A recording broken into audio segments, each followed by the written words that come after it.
A história recente do país, a gente está vivendo uma crise, né? Mas se a gente comparar a década de 80 e 90, né? Que é o que a gente tem de registro assim, de crises também grandes, qual é o comparativo que o professor faz? A gente está numa grande crise, uma média crise da história recente do nosso país. Como a gente pode entender mais ou menos esse contexto econômico do nosso país?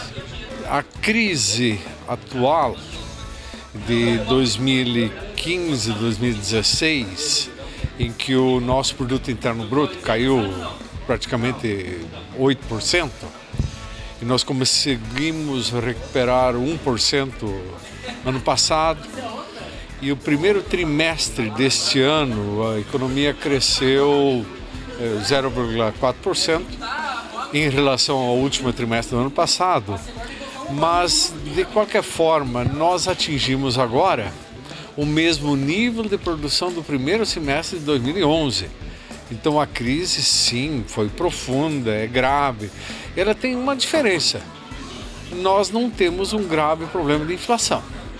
A inflação está dominada. Além disso, o Brasil está sentado em cima de 380 bilhões de dólares de reservas internacionais, o que deixa o país bem confortável quanto a isso. Não há problema nenhum se alguém quiser retirar dólares no país, nós temos caixa para bancar isso. Diferente da Argentina, que teve que recorrer ao FMI porque realmente as reservas da Argentina tinham acabado.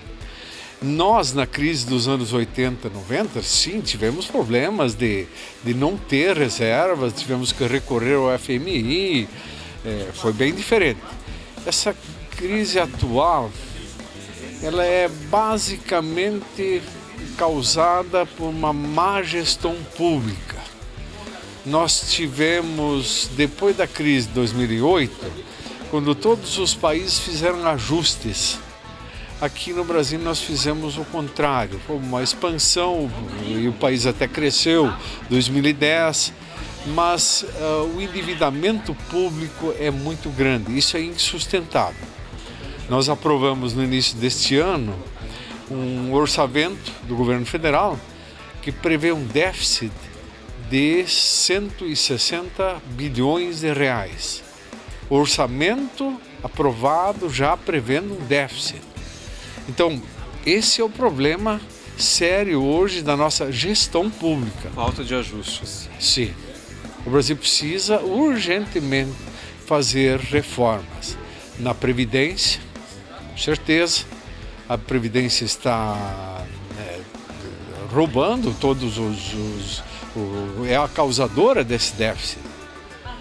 O governo não consegue pagar essas contas, tem que se fazer sim uma reforma, temos que, sei lá, alongar a idade de aposentadoria, acabar com a aposentadoria integral do funcionalismo público, isso aí não é possível, é um saco sem fundo, isso aí não tem como pagar. Isso precisa ser feito, sim. Vendeu-se a ideia para as pessoas que a reforma da Previdência era para prejudicar o pobre. Na verdade, isso não é verdade. Não é verdade.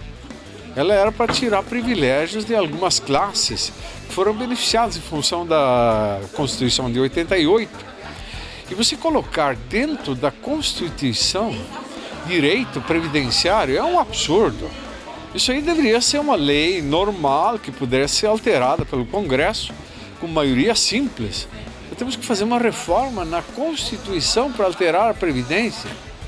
É uma coisa absurda, eu acho que o único país no mundo, né? E todos os países hoje têm aposentadoria por tempo de serviço.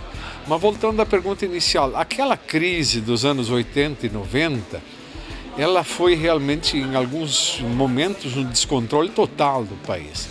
Isso hoje não ocorre. O problema é que o atual governo, quando assumiu, até veio com boas intenções, mas o governo de Michel Temer, ele acabou com a denúncia daquela JBS ano passado, quando foi gravado lá nos porões do Palácio, né? A partir dali, o presidente está tentando chegar ao final do seu mandato, só isso. Essa é a grande luta e faz todas as concessões possíveis e tal. E abandonou As reformas, abandonou todos os projetos. O único projeto hoje é chegar vivo até o final do seu mandato. Essa é o único propósito do governo. E a gente está diante de eleições nas quais nós não sabemos o que vai acontecer, né? É uma incógnita, nós não temos a mínima ideia quem é que vai vencer essas eleições. Então, essa insegurança toda forçou uma desvalorização do real, né? Também não é a única moeda que desvalorizou, né? Mas nós estamos aí com o dólar valendo R$ 13,80, R$ 13,90 até, né? Sem perspectivas. O Banco Central interveio no mercado vendendo dólares e tal, mas mesmo assim não conseguiu acalmar. Mas eu acho que vamos escapar dessa. Quem já viu outras crises, eu diria até piores do que essa, eu acho que sim, vamos vencer sim. Não precisa uma ruptura democrática como alguns pregam. Eu acho que não, acho que dá para resolver sim. Para consertar, principalmente se o próximo presidente também tiver propostas sólidas e claras. Sim, esse nosso modelo em que nós não temos partidos fortes, então precisa uma maioria no Congresso, todo o governo precisa. Então isso é feito por negociações de cargos, né? É um modelo que precisamos rever, não sei como é que nós podemos fazer. Que também é responsável pela situação. Com certeza, né? Nós precisamos sim, o governo precisa poupar, precisa melhorar a gestão pública, né?